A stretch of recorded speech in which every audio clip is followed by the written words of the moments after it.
What's going on, people? Welcome to another Emotion Football live stream. My name is Alam, and today we have this NFL season's first rankings that we're going to do. So, for those of you who've watched this channel before during the last season, you know that I do an NFL weekly check in on every single team. Last year, we called it playoff landscaping because we picked it up in the middle of the year. And it was like a weekly check-in. And again, like the consistent theme is that I'm doing weekly check-ins. The kind of framing of how I'm talking about the teams, that's going to change on a week-to-week basis because I think the tone of the conversation changes as the year goes on. So as we get to playoff season, we're going to start up to talk about every team in the context of how do we think their season is going to go in terms of the playoffs. At the beginning of the year, I think it's a touch too early to be talking playoffs. So we're just going to do a rankings, a power rankings, as some would say. But I don't like the idea of going 1 to 32. I think tiers are a lot more important at this time of year. So we are going to do this, in our own way. This is something I did after the NFL draft for the first time, and I'm going to do it again now. So we're going to hop right into it with the AFC East first. And just to be clear on how I see this, we'll use this line as the middle point. Obviously, if a team is at the top, we'll say that as like a team is great. A team is elite. So if no teams are elite, we won't have anybody too high. And for you to be at the bottom, you have to be complete trash.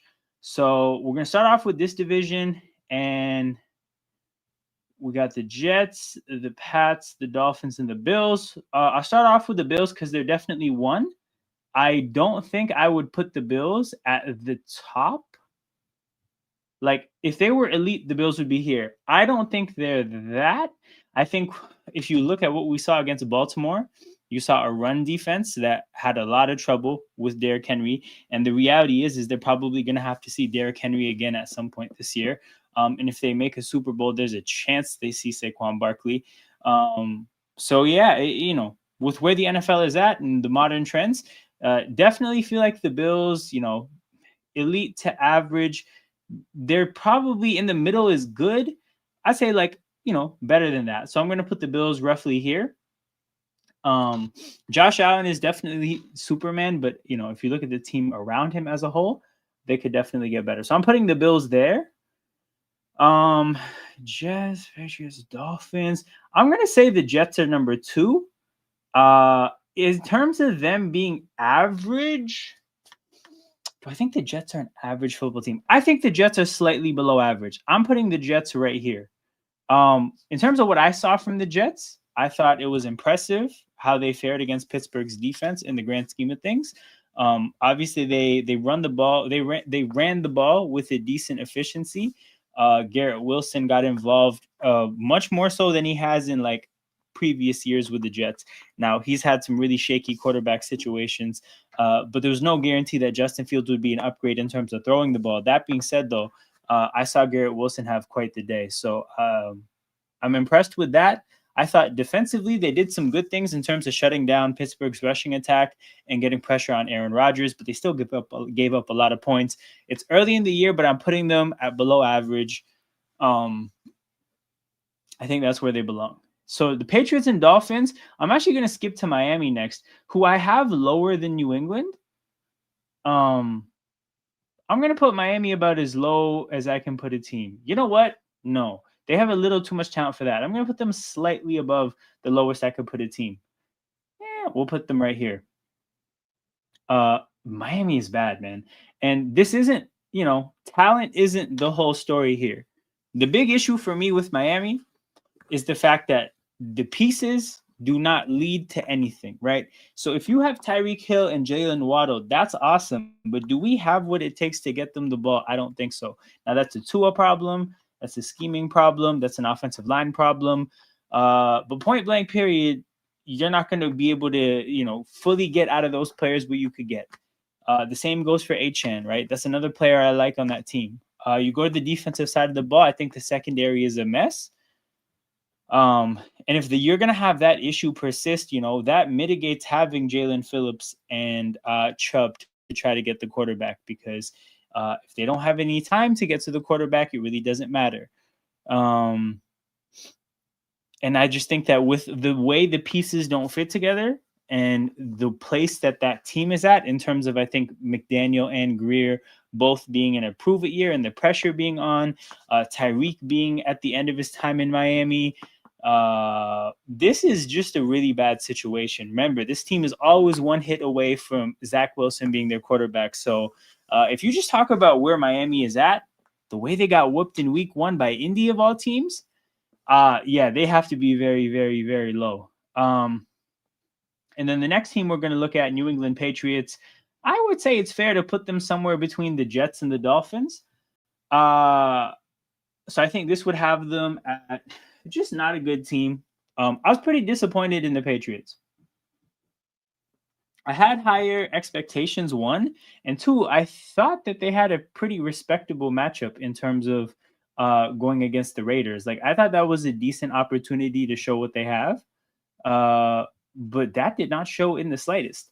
Their offensive line did not look good enough, and I'm referencing the running game, and I'm referencing keeping Drake May clean there. I don't think they did a good enough job in both senses. And, you know, you might feel good about the weapons upgrades that they made in terms of Travion Henderson, Stephon Diggs, Kyle Williams. But again, kind of like Miami, it doesn't matter if we don't have the ability to get the ball there. With Drake May, I'm much more forgiving because he's a young player. That's a young quarterback. I can understand. But in terms of the offensive line, that's not something I can see getting better. I expect Drake May to get better over the course of the year. I don't know if I expect the Patriots offensive line to get better over the course of the year. So as much as I'm a Vrabel fan, they are putting me in a pretty tough spot when it comes to believing in the team. So again, not as bad as Miami. And I think Vrabel is the main reason that they're not down there with Miami. But yeah, definitely not as good as the Jets, because if you think about what the Jets did, a big part of the reason is because Armand Membu was kicking ass, Joe Tippmann was kicking ass at guard, his first game at guard, and Fashanu was solid at left tackle. The Jets' offensive line looked like they have the most promising offensive line out of that bottom 3, that set of 3 teams at the bottom, Patriots, Dolphins, and Jets. So they definitely get to be the top in that regard. Okay, we're going to look at this next team here, or this next division. I'm going to put Baltimore right there with Buffalo. Now, the way Buffalo went is very disappointing for Baltimore. If you guys watched this, the stream that I did on this channel for that Sunday Night Football game, the entire game up until midway through the 4th quarter, what I was talking about consistently is how, oh my God, Baltimore is going to be a standalone team when it comes to the rankings. Spoiler alert, I don't think any team looked elite except maybe Green Bay. But even that, I have some critiques I could make. I was ready to put Baltimore as a standalone team. I have Baltimore as one of the more talented rosters in the NFL this year.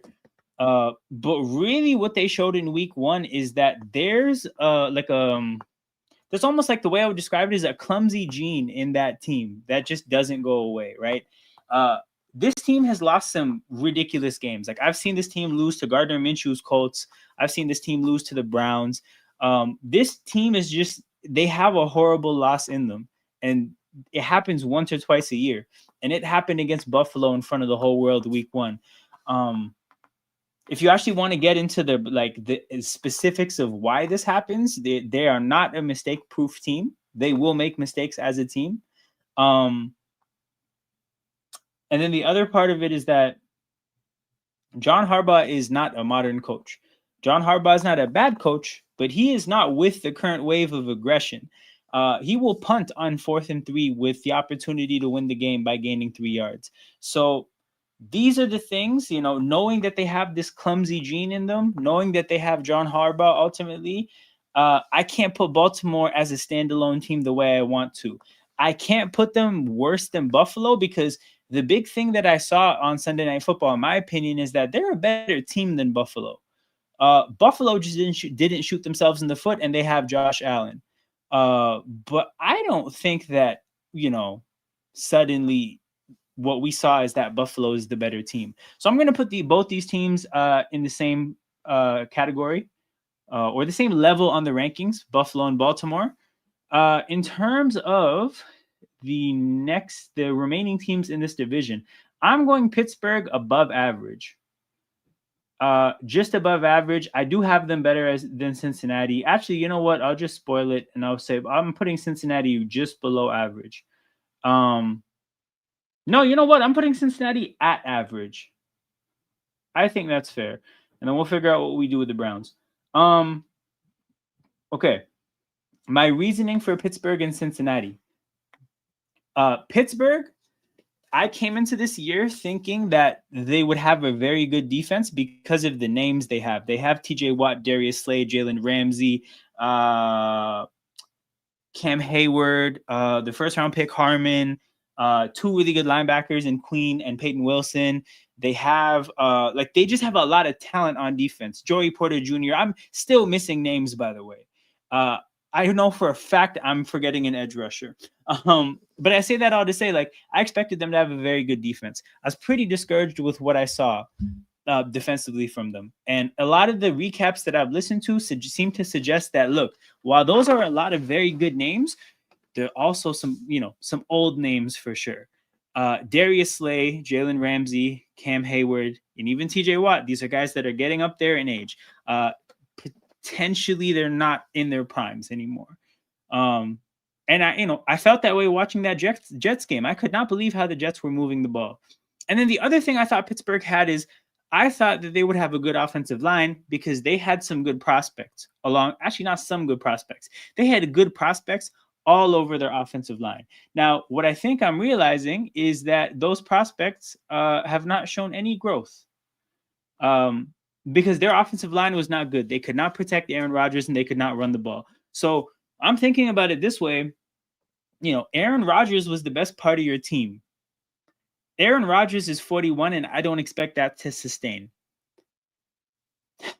I need your old roster to hit a peak towards the end of the year. None of this sounds reasonable at all. So, Mike Tomlin is cash money for 9 wins. That will always happen. But yeah, I can't put Pittsburgh at any higher than above average at this point. And in terms of Cincinnati, the reason why they're average is because they are just simply like the total sum of what they have is mediocrity. Like they have some very elite parts of the team, but they have some very garbage parts of the team as well. And if you average it all out, it's simply just mediocre. So I'm putting Cincinnati smack dab in the middle, slightly below Pittsburgh. If you look at what happened against the Browns, they should have lost. Now, they last 3 years, they've been 0-2, so they consistently lose at the beginning of the year. That shouldn't surprise anybody. But, yeah, this team, kind of a mess. At the offensive line spot, all over the defense. Basically, Trey Hendrickson aside, there's a lot of question marks. Some question marks being because the players are established, veterans that aren't good. Some question marks being because they're young players that just aren't established. But Cincinnati, like I said, the total sum of what they have is just bang average to me. So I can't put Cincinnati anywhere other than average. Moving on to the Browns. I have to put them above Miami. Actually, you know what? I think I have them on par with New England. I don't think the Browns are good. I don't really like their receiving room. I obviously don't like their running back room without Judkins. Their offensive line is functional. Their quarterback situation is Flacco is about as much of a stopgap as it gets. Actually, you know what? That's giving him too much credit. Again, in his 40s, capable of running an offense, but not much else. You look at them defensively, I do like Jim Schwartz. Obviously, Myles Garrett is sensational, and they have some talent here and there. But you took a look at the total sum of everything. I think it's fair to put them where New England is. Definitely not a good team. This is definitely a team that has potential to be worse, and I do expect them to get lower and lower as the season goes on. But they're going to stay there for now. They're going to stay there for sure. Next division. This is an interesting one.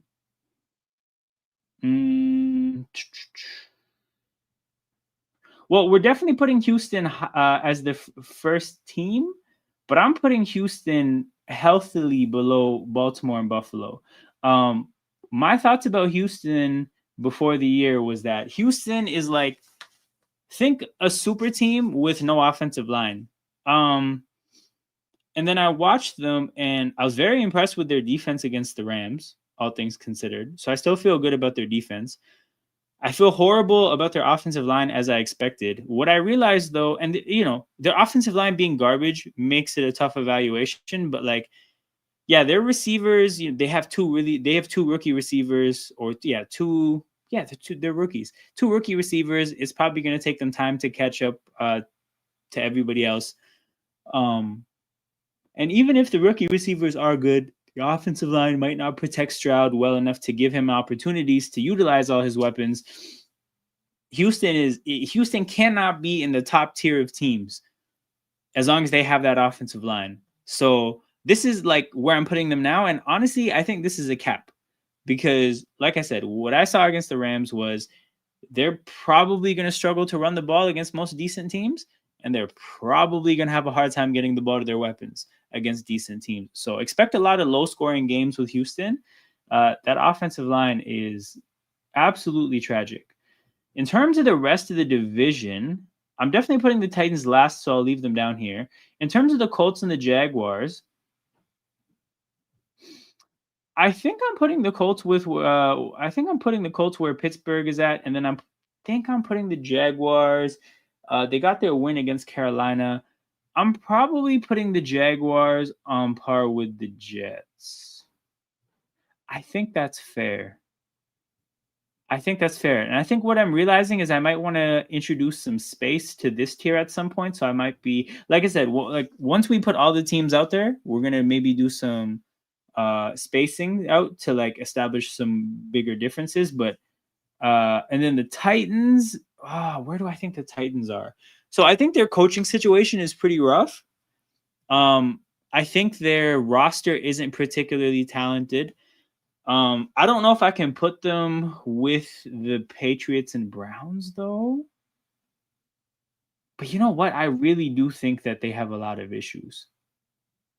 Where do I want to put the Tennessee Titans? You know what? I might put them in with the Patriots and the Browns. Because, their receiving room is rough. Two rookies that aren't even high picks necessarily. Calvin Ridley, who's 30, but I think I saw him have a couple of drops. You can expect him to decline at any point. And then their running back room isn't anything special either. They paid Dan Moore a lot of money. Yeah, I got to put the Titans here with the Browns and the Patriots as of now. This is the team that I think the theme with these teams here is that, like, I don't think that they have any playoff hopes, these four organizations this year. I think they can damn near look at free agency in the draft already as far as the GMs go.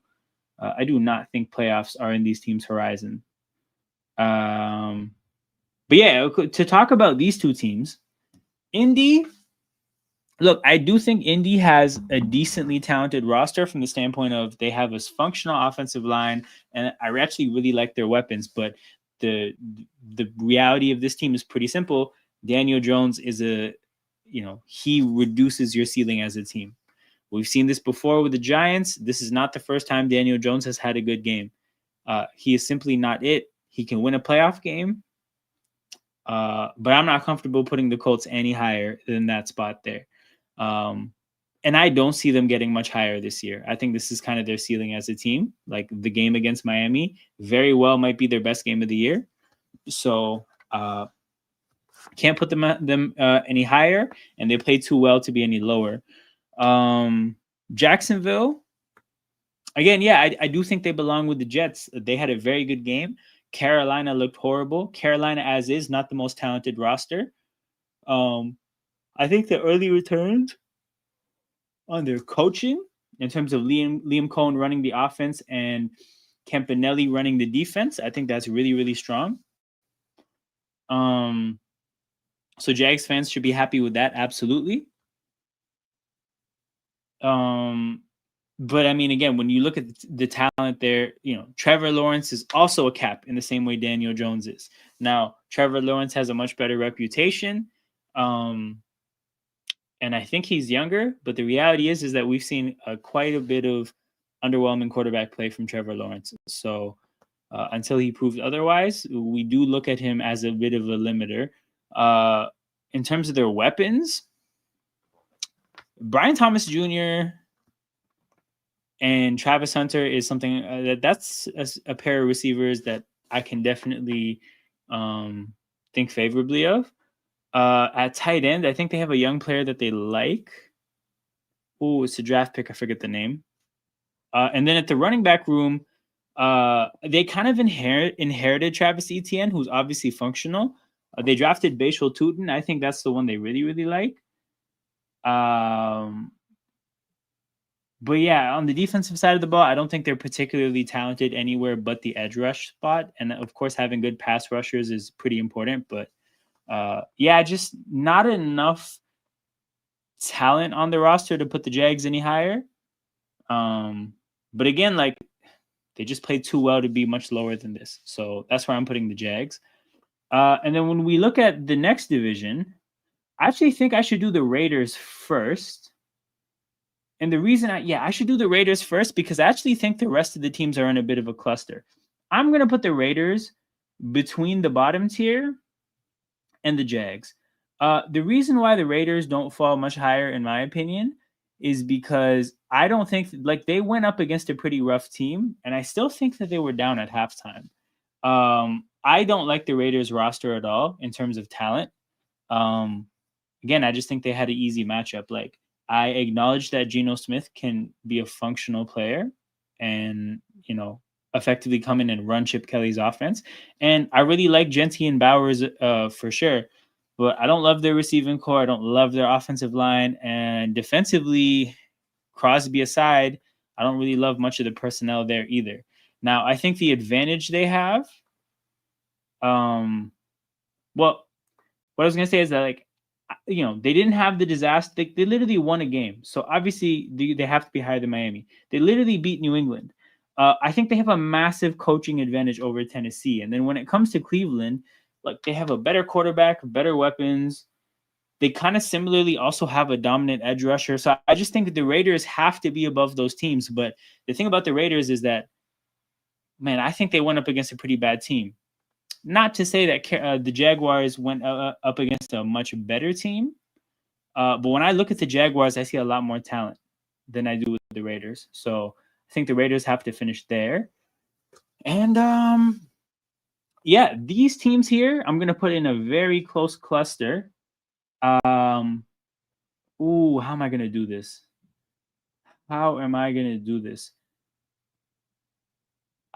This is difficult. So I think, no, you know what? Let's start with the Broncos. I don't think the Broncos can be in that top cluster. I think they have to be somewhere between the top level of teams and Pittsburgh. So the Broncos should be right here. I think the Broncos defense is going to be phenomenal. I'm under the impression that they're going to have a very good rushing attack.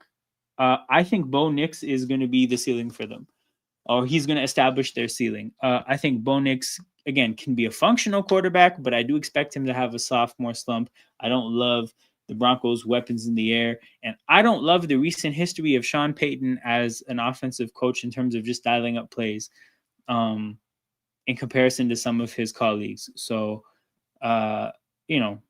Denver, if you're comparing them to Houston, I like Houston's quarterback a lot better. I acknowledge that they both have generally good leaders in terms of coaches, but the same way that Houston had, I'll put it this way. You know what? Houston and Denver both have very good defenses.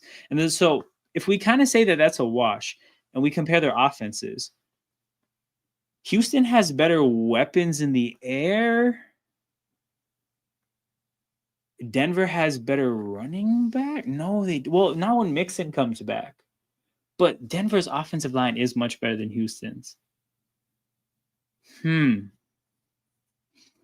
You know what? I'm gonna have to put Denver on par with Houston, and we'll say that what Denver has in an offensive line, the Texans have in a quarterback. So we're gonna do that. Chargers and Chiefs. I think the Chiefs have to be somewhere between this tier and the Ravens Baltimore tier. The Chiefs showed that they have a lot of issues, but you know what? This makes it really difficult. I think I'm gonna put the Chargers right in the middle. I'm literally gonna put these teams in it. No, what I'm learning is the Texans should be lower. No, but I like, okay, this is where things are getting difficult. Okay, what about this? What about this? Okay. I think this is kind of more representative of how I feel. Um I'm trying to move the Chiefs a little bit higher. Okay. Okay, we did it. All right. Um hey, what's going on, Jez? We're out here ranking teams. Big up to Jez and everybody else watching. Make sure you guys hit that like button and subscribe to the channel. So yeah, I talked through why I feel like Denver has to be on par with Houston. But yeah, the Chiefs and the Chargers definitely both belong above Denver, but I don't think that they belong with Baltimore and Buffalo. So the Chiefs and Chargers, it was a really close game. I'm putting them on equal footing in that, again, that sweet spot between the Houston and Denver tier and the Baltimore and Buffalo tier. Again, obviously the Chargers beat the Chiefs, but I'm not really putting them above the Chiefs because, like, the Chiefs are going to get back Rashee Rice. I still believe in, obviously, Reed and Mahomes. Josh Simmons should get better. So the offensive line, therefore, if anything, should only get better over the course of the year. Yeah, I just think that the Chiefs will figure out a way to get better. What's going on, Jan Will?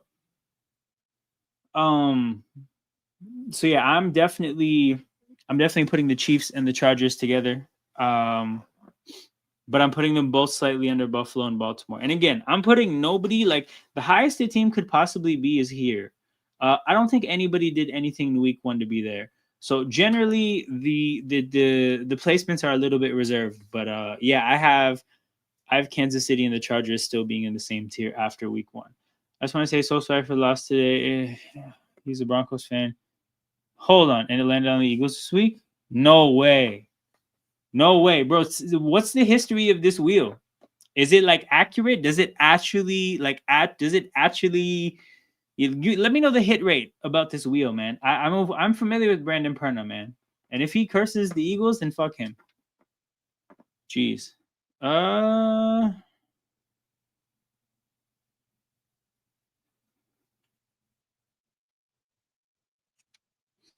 right. It's accurate? Man, we'll have to break the curse down. We have the Madden curse and the Perna curse. That's crazy. But yeah, that's the AFC. Looking back at it as a whole,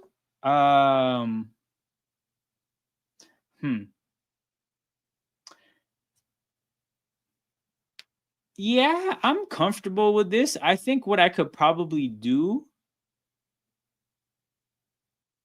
I think there should be some more space. So maybe I'll move the top layer of teams up a little bit. Okay, here. Then I can move these teams up a little bit. Then I can move these teams up a little bit. And there can be a little bit more space. Maybe this team can come down. This team can come down. Yeah, okay. I'll just space things out a little bit more. But yeah, this is definitely how I feel. You know what? Yeah, Miami can be bad. They can be down bad. It'll be a good game for sure. Are you live tomorrow? Yes, I am live tomorrow. Packers, Commanders, we will be there Thursday Night Football. It'll be a lot of fun. So yeah, this is how I have the AFC. We're gonna get into the NFC now. Before I make that transition, make sure you guys hit that like button and subscribe to the channel. NFC East. So I'm putting the Eagles. I'll put the Eagles in with this. No, hold on. What did I do? I bugged out. I said these teams are going to be a little bit lower, right? Dope. Okay. I'm putting the Eagles again. I'm putting them with Baltimore and Buffalo. I don't mean for the top tier of teams to be like particularly great teams so far. I think Buffalo showed deficiencies and Baltimore showed deficiencies, and we showed deficiencies too. If you guys were following me throughout last year, you guys would know that all of last year, I was very open about how I felt like the Eagles had promise, but they never really lived up to it. I watched the team this year. I feel some similar, it's like kind of similar sentiments. We'll see if they actually end up showing it at any point. I still think the team is very good, still a very good roster. But yeah, if they were really good, they would be up here. They did not have that performance, so they will humbly be with the rest of the pack. Like I said, I don't think the Eagles did anything to show that they're a standout team. But if you watch the game, I do also think you can acknowledge that there's a ton of talent on that roster. I feel like just my humble opinion, Chiefs and Chargers aren't on par with Ravens and Bills. Yeah, so I quickly corrected this. I mean for these teams here to be slightly lower than Bills and Ravens. My issue is that I actually don't think the Bills or the Ravens particularly shined in their game. Like I think they both showed some like the Bills rushing defense, that's a huge liability. And just generally off like as an offense, like they didn't get things going until they had to. The weapons don't look phenomenal. Josh Allen does, but you can't rely on Josh Allen to be Superman all game. But yeah, that rushing defense looked bad. And then with Baltimore, just like the Bozo gene, we know this team has a Bozo gene. Seeing it in week one was not fun.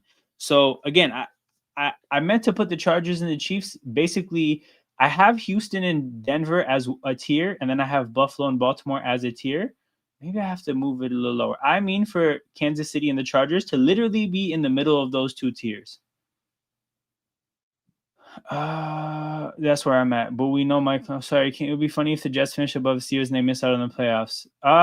Dude, it's definitely. It would definitely be hilarious. I don't see it happening. But yeah, Mike Tomlin is gonna get his 9 wins, bro. He's gonna get his 9 wins for sure. So Eagles go here. Commanders, I think they had you. Okay.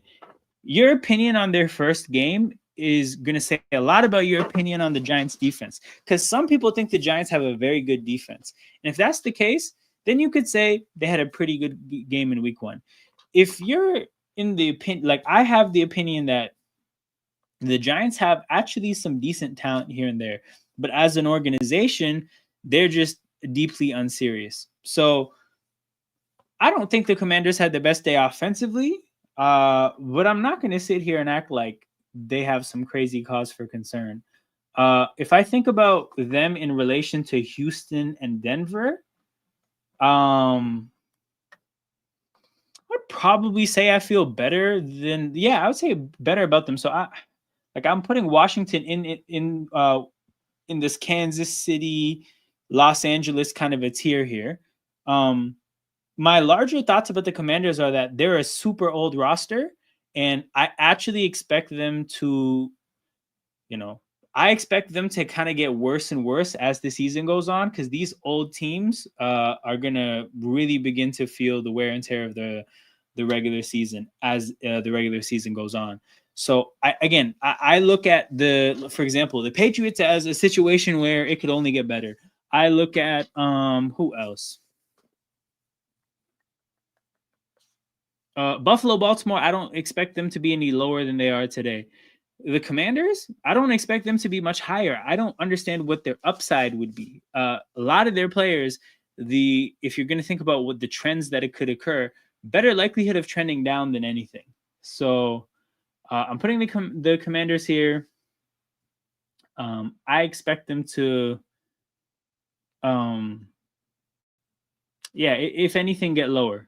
The Cowboys, I think Cowboys, they belong exactly where the Bengals do. Because I mean, if you think about it, there's some similar points on this roster. You know what though? The Cowboys are a touch better than the Bengals. No, you know what? Yeah, no. The running, yeah. Even everything out. Yeah, I think they belong with the Bengals. Cowboys are a pretty average team. Like there's parts of the team that are good, but there's parts of the team that are crap. And if you average it all out, this is a mediocre team. So I'm putting the Cowboys smack in the middle with Cincinnati. Because yeah, I don't like their running back room. I think their offensive line is solid. It's functional. There are some young pieces. BB and Booker probably could get better over time. As same with Guyton. Tyler Smith is great. Terrence Steele is, good run blocker, bad pass blocker, so he averages out at as mediocre. Defensively, I do think Dallas, they'll get figured out at some point because I don't really love their talent anywhere but what corner. Maybe their defensive line because they have a lot of young players, a lot of second round picks at the edge spot. Maybe that could get better, but yeah, I have Dallas as an average team. The Giants. The Giants. I think they have too much talent to be in this Patriots, Browns, Titans tier. I'm gonna put them in with the Raiders. And Russell Wilson, I think, is the main reason for them to be there. I think they're going to struggle with Russell Wilson offensively, and then. So the issue is Russ. The issue is mainly their offensive line, but between the two of them, that's going to make it hard for them to get their weapons going, to get Neighbors and Tracy going. But even as is, that's just literally two guys. But again, I do think that they legitimately have a lot of talent on defense, so I think that keeps them out of the bottom tier. But I'm throwing them in there with the Raiders. Not putting them in there with the Jets and the Jags, though. I don't really, but Dayball is the problem. Okay, so you've identified Dayball as the problem.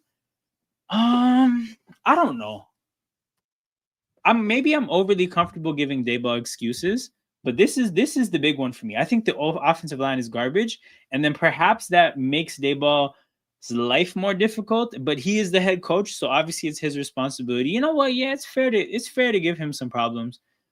Lucas, shout out to Lucas. I'm so tired of being a Texans fan. I hope the upcoming anniversary expires the pilot of the Texans. Jeez, Lucas. God damn, this got dark. This has got darker than his icon. This got darker than his icon. Hold on. Do not attach any association of this to me whatsoever. I have nothing to do with such idiocy, such blasphemy, such ridiculous nonsense. Hey, just had to put that out there with the way the comment ended. But geez, Lucas. Okay, tell me more about it, man. What about the Texans has you so frustrated? Because my thing about the Texans is I think that the defense is going to be really good. I think Stroud is obviously good, right? I like Nico Collins a lot, and I like the young receivers, right? My issue is your offensive line is garbage. And because the offensive line is garbage, we might not see Stroud live up to what he could do. We might not see the receivers get the ball and live up to what their talent is. We're probably not going to see the running backs live up to what they are either. So I don't know if you're new to the channel or not. Shout out to Lucas if you are. But my take on the Texans has been think super team with no offensive line. And the issue is that a super team without an offensive line considerably drops off, right? It's not like another sport where you're missing one piece and the other parts of the team that are good can make up for it. There's nothing that can make up for an offensive line. There's nothing. You can't do anything about it. We traded our best offensive lineman, didn't replace him. More receivers means nothing. You're spot on, man. You're definitely spot on. Also, bro, Lucas, did you know that the C and CJ is Coleridge? We discovered this as a community during Thursday Night Football last year when it was Texans Jets. And if you're Texans fans, you remember how shit that game was. That game was so shit that we just were researching random shit, and we learned that his name is Coleridge. And honestly, I've never been able to look at him the same since. Our defense is elite. Coleridge, Bernard Stroud the fourth. Facts. Our defense is elite. Stingley. Yet no, you didn't. You know what's funny? You didn't even mention a bunch of other DBs, right? They still have Kamari Lassiter, CJ GJ, and I think they have Jimmy Ward when he's not being insane. Gale is in here too. See, the Coleridge people. This community understands what his name really is. Nobody knows about Coleridge the way this community does. But yeah, man. That first comment you hopped in and what is still crazy. But yeah, I think the Texans again, the offensive line is gonna mess a really good roster up because you're not wrong. You're not wrong. The defense is very, very strong. The weapons are, in theory, would be good if they had a line that could hold up. The running game, in theory, could be good if the offensive line held up. But it doesn't look like that's gonna happen. Yeah, he did. He did. That's why I mentioned, like, when he's not being wild as fuck, like, obviously good on the football field. We can book our tickets to Cancun before the conference championship. And then I think the Texans had a couple linemen, or at least one, get banged up in week 1. But yeah, man, the job is pretty simple next offseason. Get offensive linemen at all costs, or at any cost. So the season might be scrapped. Damn, bro, this is dark. I understand why our icon is like this, man. Your season got off to a pretty rough start. We're gonna get started on the NFC North. I'm gonna put, you know what? So I'm gonna put Green Bay in with this top tier. Now, I do think Green Bay actually had the best week 1. If you think about how they put belt to ass to a division rival that was a contender last year, right? So that's actually the most impressive week 1. The reason why I can't put Green Bay as a standalone, even though their performance was a standalone performance, is just that, like, this is the first time in this era, like the Jordan Love era, that the team has been this good. So, like, I almost feel like there needs to be like a beginners, almost just like okay, we're not going to put you at the top of the NFL like immediately, right? I think some consistency has to show before we do that. But I will maintain, I think Green Bay had the best performance in week 1. So if a person were to tell me that, oh, Green Bay should be at the top of power rankings, I wouldn't argue with them necessarily, but I'm not putting them there myself. Again, it's with some consistency, we'll be able to put them there.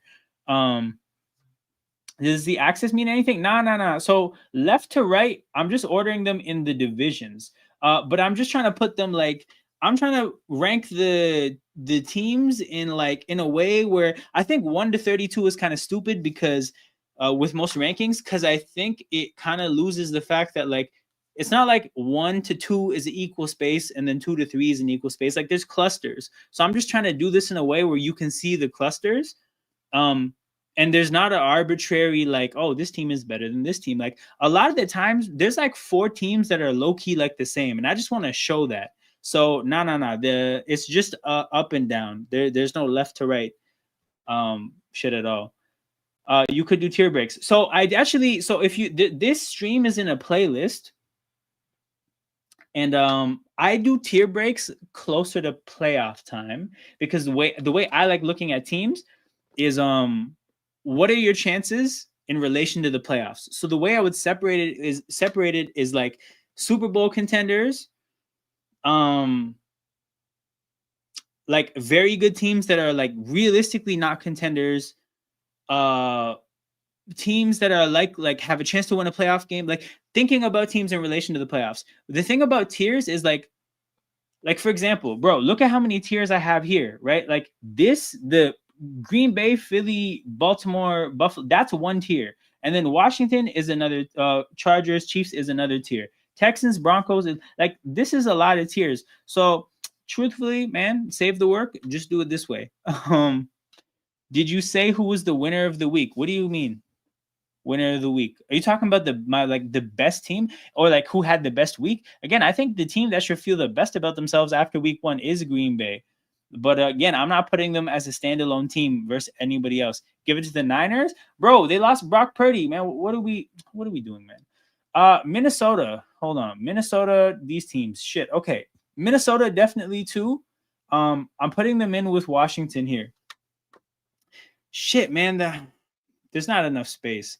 I kind of want to keep this middle axis as like average, but I feel like it's not working. The rankings don't organically work that way because this top here is way too clustered.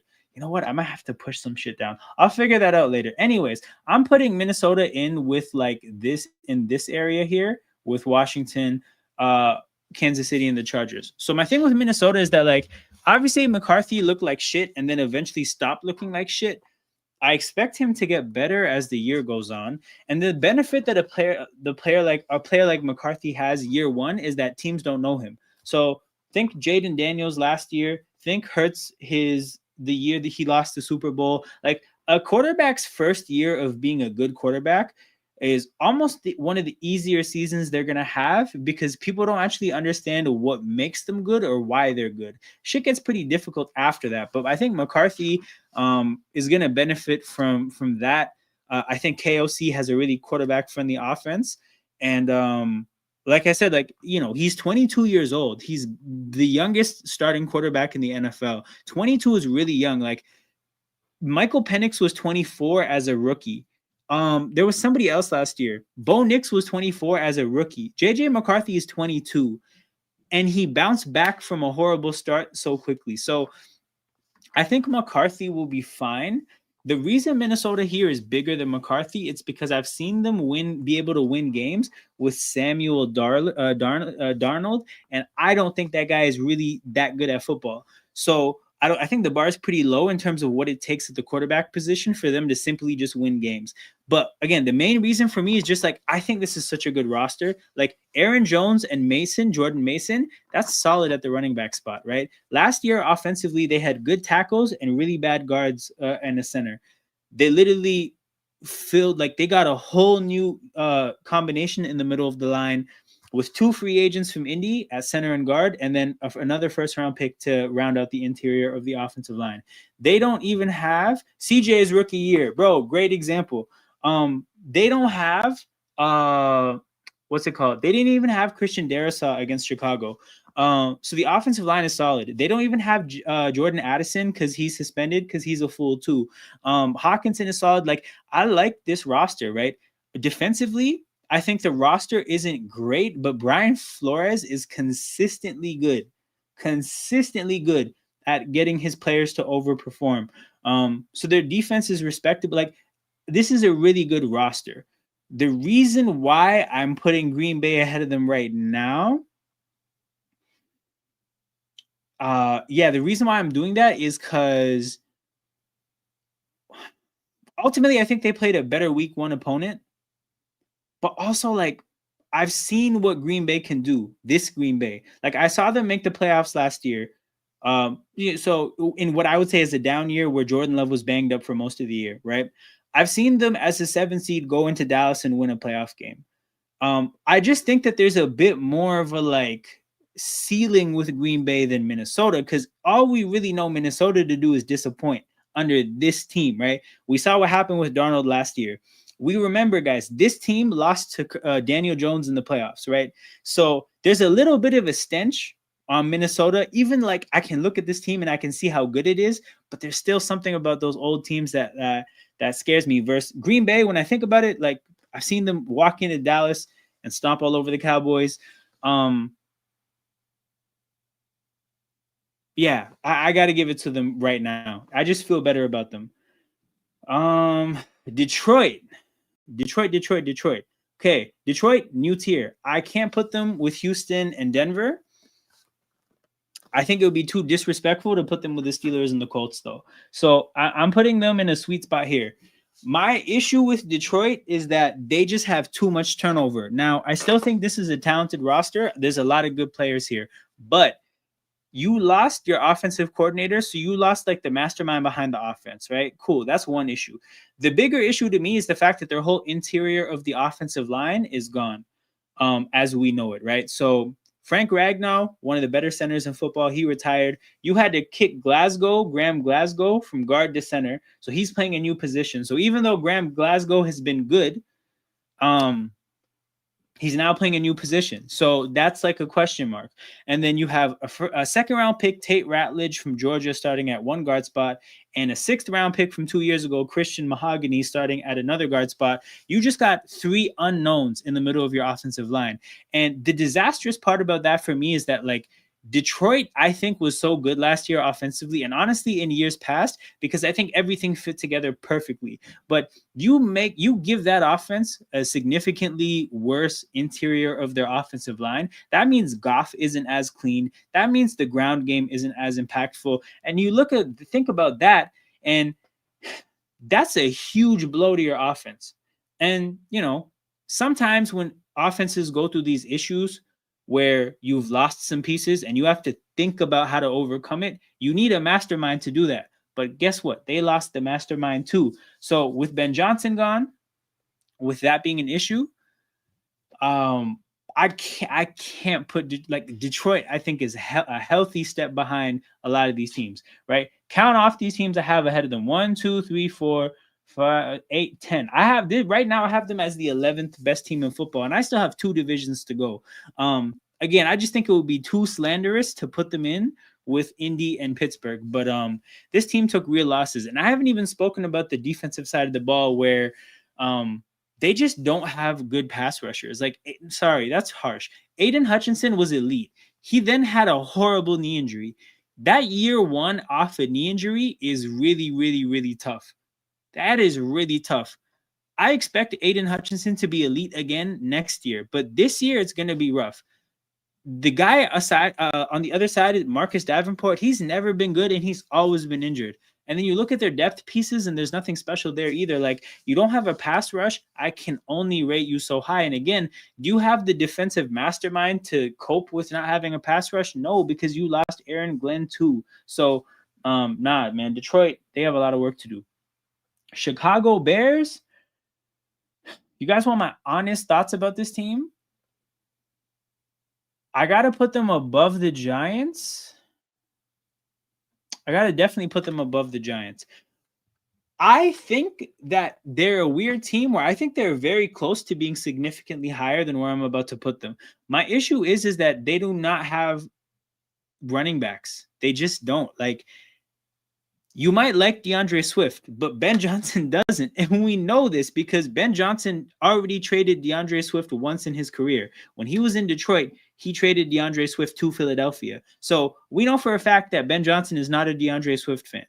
Roshan Johnson has done nothing in the NFL. Kyle Monangai is a 7th round pick. So, you think about how important the ground game was to Ben Johnson's team in Detroit. Well, he has none of that. He has absolutely none of that this year in Chicago. So he doesn't, his offense in Detroit was very much about Jared Goff sticking with the script. There's no script to be followed in Chicago because Caleb Williams is an improviser. So you have the lack of a running game. You have an improviser that's probably going to put you in a spot where you either have to adjust to him or he has to adjust to you. Caleb adjusting to Ben Johnson is probably going to take a year.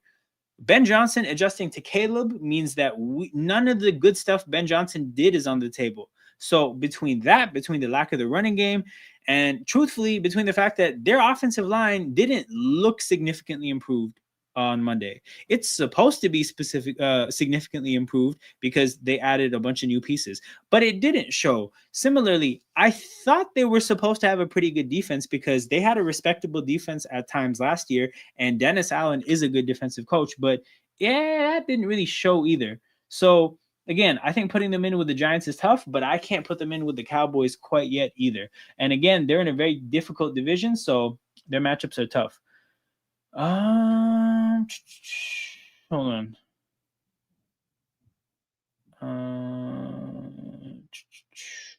My problem with Green Bay wasn't their defense, because even before Micah, they had a good defense, but rather their offense, especially their receivers. So, but you know what, though? I thought their defense was, I think good is a good word to use because it was good. It's just not like, it wasn't great. It wasn't elite. It wasn't anything. Okay, hold on. I'll just get through these comments and then I'll get to Disco Flash's comments. So I mean, I think Micah significantly changes their defense because he lets a lot of other pieces fall into place. Like Rashawn Gary is a good one, like a good what's it called? First edge rusher, but he's an amazing second best edge rusher on your team. Micah obviously is great as whatever, but like he helps Rashawn Gary be more dangerous, which makes the linebackers like, there's a knock-on effect to all of this. We know Love is a talent, but their receivers really aren't the higher echelons. This is true. I definitely agree with this. They're betting on Matthew Golden being an upgrade. I like Matthew Golden a lot. Even if he's really good, he's kind of similar to some of their other receivers. So I get this being a concern for sure. Already doing polls if they dodged a bullet, not hiring Vrabel or Ben Johnson. That's the most common W for Raiders fans, is just dodging bullets. That's it. They don't really get a whole lot of other W's. I don't know how often this happens with them, but now I've seen 2 apology videos from Kyle Van Noy and Mount Humphrey regarding the loss. It's just because Ravens fans are like hurt because that loss hurt. And I understand that. But man, like, it is what it is, man. These podcasters are gonna podcast. What do you like? What's there to be done about it? Shout out to everybody watching live. 11 people watching live. Make sure you guys hit that like button and subscribe to the channel so that the YouTube algorithm gods push the content to other people. Okay, Disco Flash says, what the box means what? I don't like that we're with the Broncos. No, so I'm going to do this next time without boxes. I'm going to find a different way to do this. This literally, the boxes are irrelevant and left to right is irrelevant. I'm just literally ranking the teams from top to bottom. So like I put the reason why I'm doing it this way is because like I think after week 1, justifiably so, most teams should be close to each other. Because week 1, I don't believe in week 1 overreactions, right? So really all I've done essentially, Disco Flash, is I've put Buffalo, Baltimore, Philly, and Green Bay in like a top tier. And then I've put Kansas City, the Chargers, Washington, and Minnesota in like a second tier. But if you can tell, I've put the second tier so close to the first tier on purpose because I just think it's too close right now. Again, like if I look at what I saw from Kansas City, I saw enough to say, you know what, maybe I feel better about some of these other teams, but not enough to where I'm thinking that teams are way far ahead of each other, right? I could probably stand to put this Houston and Denver tier a little bit lower. Probably. Yeah. Because maybe they're a little bit too close. Because I think that hold on. Well, if we don't go Bills or go Lions. That's interesting because those are my dad's 2 backup teams as well.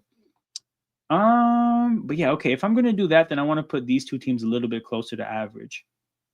But yeah, that's what we're doing. So we have 2 divisions left, people. You're probably going for teams. This is not bad. This is kind of true as well. But yeah, we got a couple other divisions to go. So this division, yikes. Okay. I'm putting Tampa Bay definitely first, but I don't know if I feel as good about Tampa Bay as I feel about Minnesota and Washington. I definitely feel better about Tampa than Detroit, but I think Tampa has a lot of young players on defense that I don't know much about. So, like at their corner situation, I thought it was kind of rough last year, but they just extended Zion McCollum. They have Benjamin Morrison. They have some Parrish guy that apparently is pretty good, but I don't really know these players. I know Antoine Winfield is amazing. I know they have Servassier Dennis, I think, who is supposed to be good, but again, I don't know much about him. When I look at that defense, I trust Todd Bowles a lot, but truthfully, the defense I don't think was good enough last year. I respect Tampa Bay. I think Emeka Ibuka is so good, and I think like if you think about him making Mike Evans and Chris Godwin's lives easier, and they have Bucky Irving, who's probably one of the better running backs that they've had in a while. I feel because they've had some average running backs for a long time. The offensive line is solid. Like I respect Tampa Bay. You know, I'm gonna put them just below Washington and Minnesota. And again, the key caveat here is I just don't know enough about some of these defensive pieces. If they have a good defense, then put them with Minnesota and Washington for sure. Absolutely. But until I have not seen enough. Early offensive rookie of the year contender, absolutely. The thing about him is that he's gonna be like, for example, right? Ashton Genty is a better player, but Ashton Genty's situation is fucked. his situation is amazing because you can't double team him. They have Mike Evans and Chris Godwin, and you have to respect the running game with Bucky Irving. So you can't really focus on Emeka. He's going to have good opportunities. Baker Mayfield throws the fuck out of the ball. Like, he's going to get the ball to his weapons. His situation is great. So that's going to help in terms of getting an award. What's some other like Amarian Hampton, I think, is a very good football player. Like, very good. He's probably not going to win this award because they're going to split his carries with Najee Harris. Like, a player needs a platform to shine. I think Emeka has a very good platform. It pains me to say that. That is interesting, considering that Bills Chiefs is kind of a rivalry. But it's okay. We're gonna let you slide, Disco Flash, and it's only because we like you in this community. That's a Emeka contender. Haven't you heard of Daniel? Man, what is this? The hell is this? So yeah, Tampa slightly worse than Minnesota, Washington. But again, these tiers, they're justifiably close after week 1. Like, we're gonna see some space when I do this. Also, the next time I do this, I'm not gonna like what I'm realizing. Hold on. This shouldn't be a fucking rectangle. This should be a square so that I can like have some more space. The next time we're doing this somewhere else. Tier maker, you're fired. Okay, the other teams. Atlanta. I'm putting Atlanta below Detroit. But do I even think Atlanta's good? No, you know what? I think they're mid. No, Atlanta goes with the Cowboys. Okay. This offensive line is probably pretty. No, they lost their center from last year, and Caleb McGarry, their right tackle, was hurt. Yeah, I think the offensive line is good as a whole, but it's not really great the way it has been in years past. They refuse to give Bijan the ball the way they're supposed to. Michael Penix is solid. His weapons aren't all that. The defense is, this is an average team, man. This is an average football team, all things considered, bro. And they have some good players. The young pass rushers are probably going to be good. AJ Terrell is really good on defense. Jesse Bates is really good. Bijan is amazing. I still like Drake London. They have some very good offensive linemen. Michael Penix is like good, but there's just, you average everything out that they have, and it averages out at mediocrity. So that's where they fall. It is, but it's better than the Ravens, I suppose. If you can't read them, join them. Shameless, but I was proud to be a part of the division where the Super Bowl. Jeez, this is shameless. This is horrible. This is so disgusting. You know what? Do not attach any association of this to me whatsoever. I have nothing to do with such idiocy, such blasphemy, such ridiculous nonsense. Dude, like, claiming your division rival Super Bowl?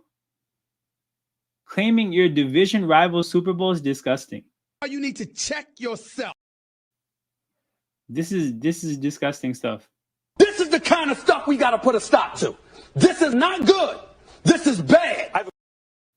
He should be ashamed of himself. His family should be ashamed of him. His friends should be ashamed of him. And nobody should condone this kind of behavior because... Bro, facts. The mod views are a reflection of the views of Emotion Football. No, this is a lie. This is a flat out lie. I cannot believe you're lying on me like this. You're lying your ass off, okay? Somebody need to say it. It's facts, Stephen A. These are facts. But okay.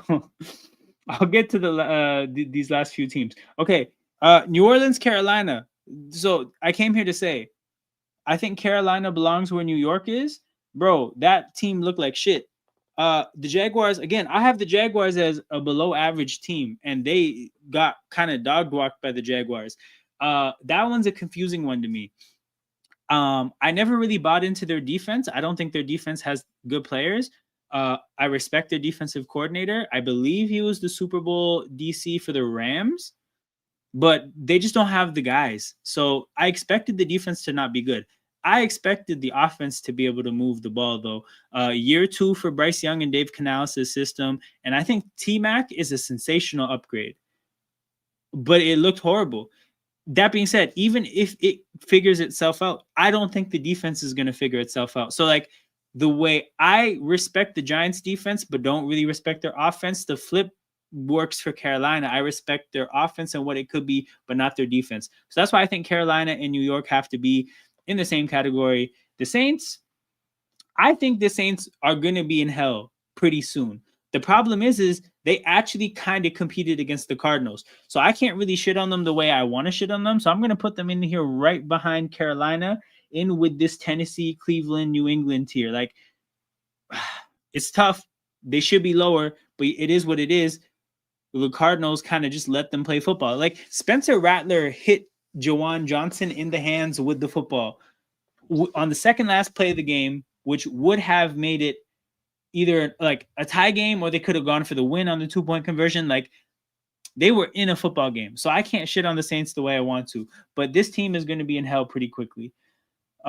Speaking of lying Tyreek news, I saw the DV stuff. Like, I hope this guy didn't do this after all this, but like, you never know. We should honestly trade for Hill back from the Dolphins. This makes so much sense for all parties involved, but because it makes so much sense, that's why I don't think it's going to happen. I have no other reason, by the way. Literally, I have no other reason for saying it's not going to happen other than it makes too much sense. Watch that space. That's true, man. We're gonna have to see. We're gonna have to see. This guy has done some wild stuff in the past. Shout out to everybody tapped in. We got one division to go. Make sure you guys hit that like button and subscribe to the channel. Los Angeles Football Rams.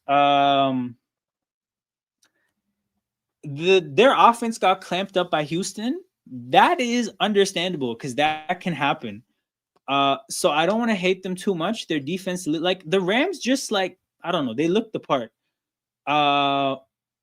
If they handled Houston a little bit better, I think I would put them in that top tier. I'm going to put them above Tampa. You know what? They might have to be a different tier. No, they go in with Minnesota and Washington. Yeah, I got to space the top of this out better. You know what? We're just going to... Okay, you guys get the message that I don't actually think anybody had like an elite week one. So the teams being at the top of it doesn't mean that they're elite. But just for the sake of spacing, I'm going to put the top tier at the top. And we'll go from there. Because I do kind of think the Rams should be... no, I think the Rams... So here we go. That's a tier.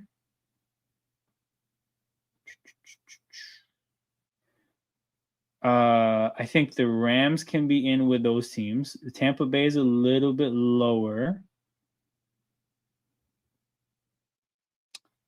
These teams are here. Okay, cool. We have a little bit. The spacing is better now.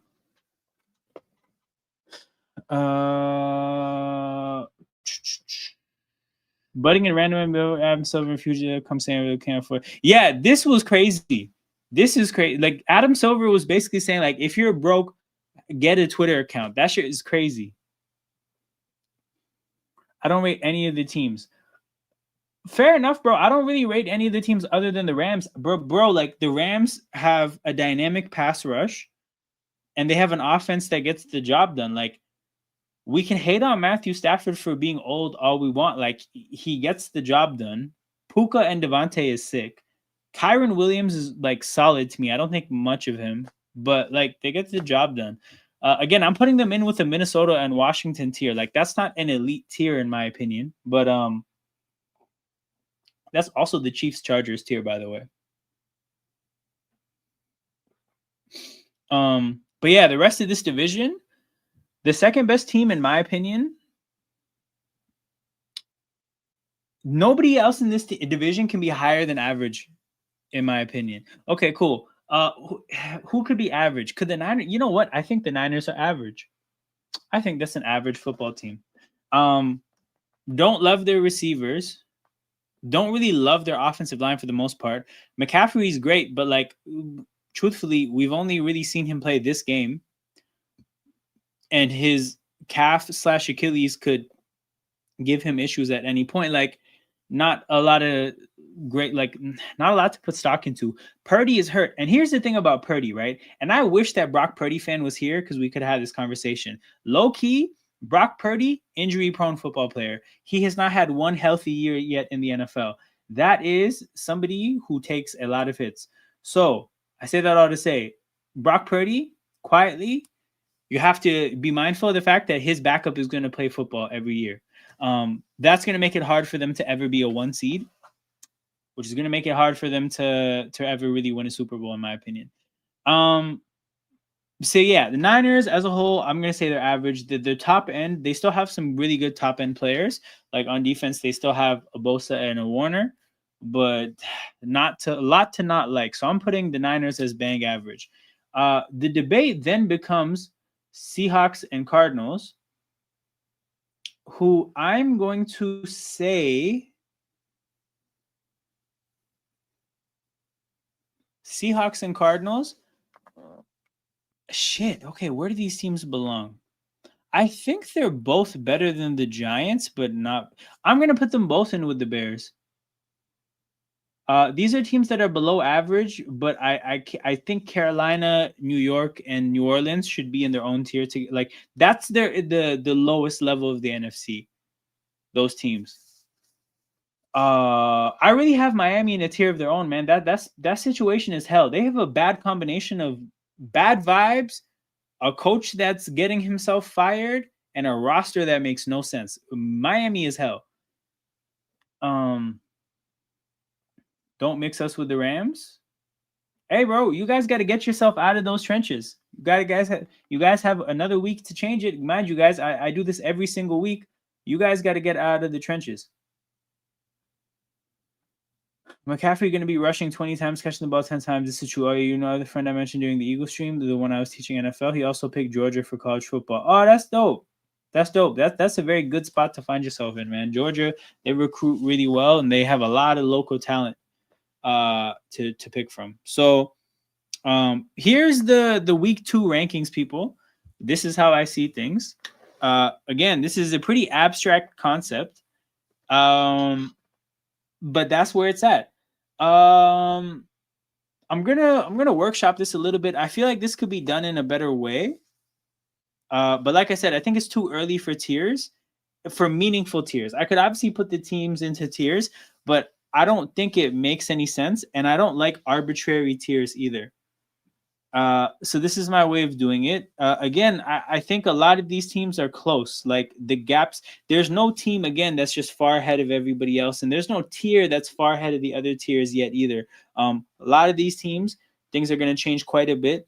Again, early in the modern NFL, this is kind of like preseason still.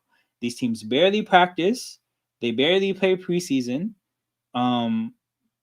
So these teams are like, it's going to take 2-3 weeks to even start to play like regular season caliber football. And then from that standpoint, like that's the starting point of when teams get valuable footage to study teams. So then you need another 4 or 5 weeks for everybody to learn about the other teams and develop effective strategies to whatever those teams like. Then those teams have to respond to the effective strategies against them. So that's why we get to actually learn about what these teams are, usually around weeks 9 and week 10. But where things are right now, this is where I have things. My college team sucks, either Miami or Florida State, LSU's or Costa. Damn, okay, you picked the one state. King, bro, good to see you. Shout out to you. I was just about to wrap the stream up. I'm still gonna wrap it up because I'm hungry. But I'm just gonna give you a chance to eyeball this and let me know what you think. This mess get ready for a long season. Can get ready for that 9 and 8. Just let me know if you have any quick hitters, things we can talk about. Like if you have anything that really stands out.